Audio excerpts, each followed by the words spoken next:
Mindestlohnfalle bei Minijob gestoppt. Was bedeutet dynamische Minijobgrenze? Ist das gut oder schlecht? Warum wird aus dem 450-Euro-Job jetzt der 520-Euro-Job? Wer hat keinen Anspruch auf den Mindestlohn? Was bedeutet die Ausnahmeregelung beim Minijob? Und welchen steuerlichen Vorteil genießt der Minijob? Mehr dazu erfahrt ihr in diesem Video. Mein Name ist Jutta Martin, ich bin Rentnerin und berichte über aktuelle Themen zu Steuern und Renten. Sichert euch hier unter diesem Video den kostenlosen Report zur Vorbereitung der Steuererklärung und eine Checkliste, ebenfalls gratis, speziell für Rentner. Die Verdienstgrenze sowohl für Minijobs als auch für Midijobs wurde zum 1. Oktober 2022 erhöht. In diesem Video geht es aber nur um den Minijob. Mit Einführung des Mindestlohnes von 12 Euro pro Stunde ab 1. Oktober wurde auch die Verdienstgrenze angehoben.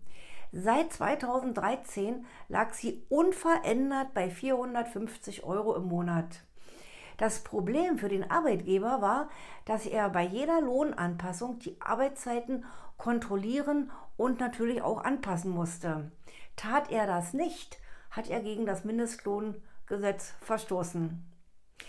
Dieses Risiko besteht seit 1. Oktober 2022 nicht mehr. Die Mindestlohnfalle wurde endlich gestoppt. Die neue Minijobgrenze ist nun am Mindestlohn ausgerichtet und orientiert sich an einer wöchentlichen Arbeitszeit von 10 Stunden zu Mindestlohnbedingungen. Was bedeutet das? Erhöht sich künftig der Mindestlohn, steigt auch die Minijobgrenze. Und das nennt man dynamische Minijobgrenze.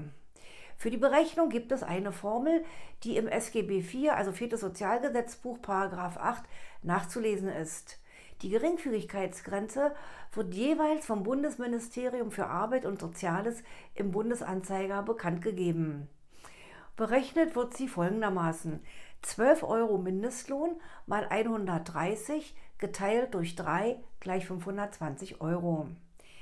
Ab 1. Oktober sind maximal 43,33 Stunden im Monat erlaubt. Minijobber haben ab dem 1. Oktober bis zu 70 Euro mehr im Geldbeutel. Hinzu kommt noch eine Ausnahmeregelung, die viele gar nicht so genau kennen. Also 12 Monate mal 520 Euro sind 6.240 Euro. Insgesamt kann der Minijobber aber 7.280 dazu verdienen, weil es diese 2 Monate Ausnahmeregelung gibt. Das bedeutet, dass man im Minijob zweimal im Monat 1.040 Euro sozialversicherungsfrei verdienen darf. Der Mindestlohn von 12 Euro gilt nur für Arbeitnehmer ab 18 Jahren. In bestimmten Branchen gibt es natürlich auch einen Mindestlohn, der über 12 Euro liegt. Und jetzt die Frage, für wen gilt der Mindestlohn von 12 Euro nicht?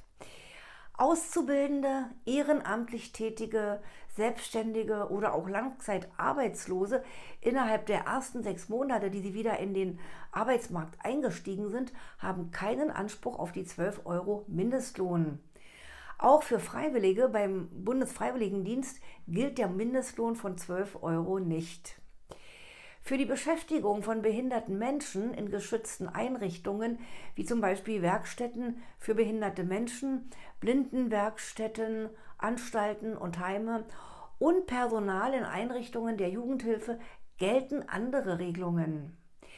Minijobber haben Anspruch auf Urlaub und bei Erkrankung auch Anspruch auf Lohnfortzahlung.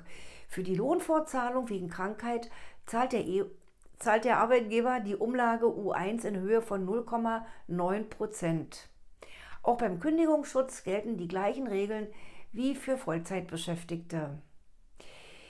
Der Verdienst aus einem Minijob ist grundsätzlich steuerpflichtig.